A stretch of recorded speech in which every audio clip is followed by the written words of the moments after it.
Georgia schools are now required to give teachers suicide prevention training under a new law passed 2 years ago. And we found that some schools are doing even more. Here's Jennifer Leslie. The best things in life make us smile and give us strength in tough times.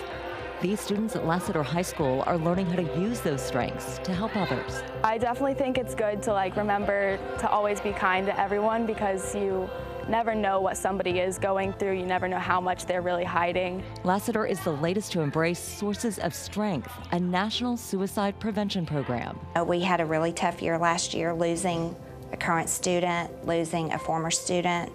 And our students really grieved over that, and they wanted some help too. They wanted to spread the word of kindness and to be helpful to each other, to be there if someone's feeling upset, if they're depressed. 40 teachers and staff members have gone through training to become adult advisors. Students play a critical role too.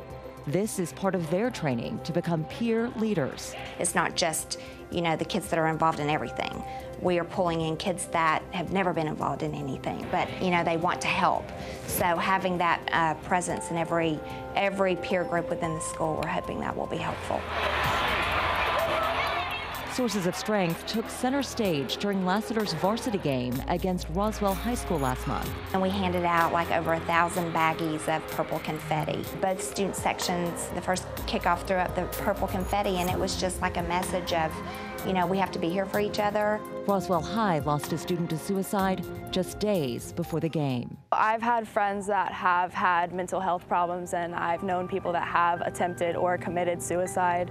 And I think it's not something that we should just be putting on the back burner, because it's a growing problem, clearly, and nobody that feels that poorly should be just ignored. Skylar Umstead is a senior and one of the first students trained as a peer leader. A lot of kids don't go to adults because they're worried that their parents might find out and what might happen.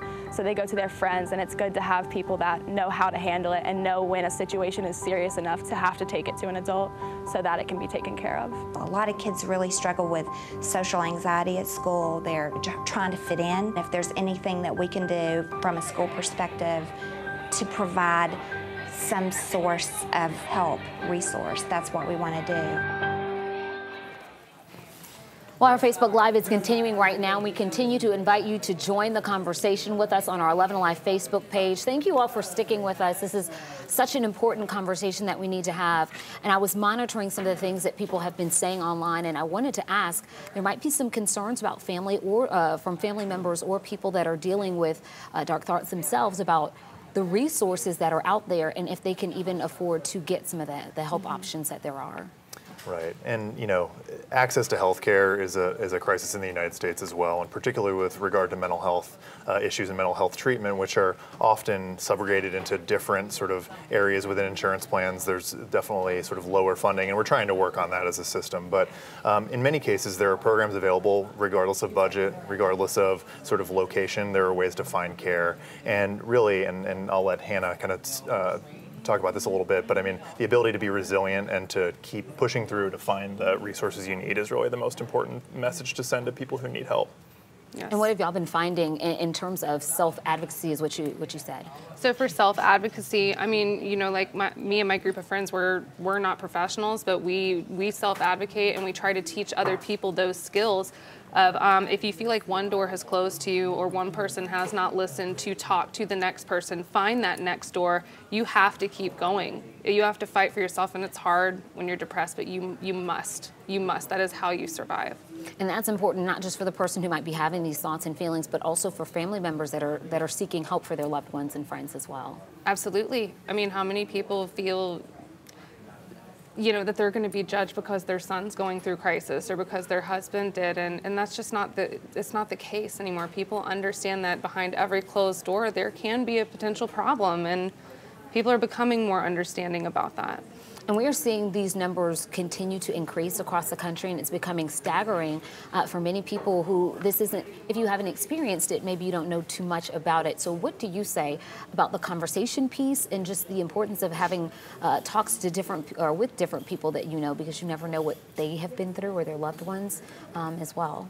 Right. It's so hard to predict and understand what someone's going through, especially, as we finally start to combat the stigma of talking about mental health issues. But, these sort of celebrity suicides we've been through recently and the conversation around, the way that it's hard to understand how someone with so much could commit suicide highlights really a broader problem, which is that I think trying to understand what someone's going through is difficult, and the only way you ever really know is by opening up a conversation and asking questions that you actually want and are able to hear the answers to.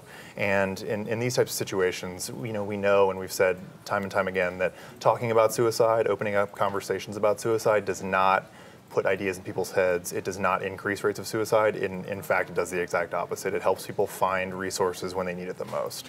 And hopefully that's what we're working to do right now. We're going to keep talking with you both. We're going to keep the conversation going on 11alive.com. We're going to send things over now to our chief meteorologist, Chris Holcomb, who's monitoring the weather outside.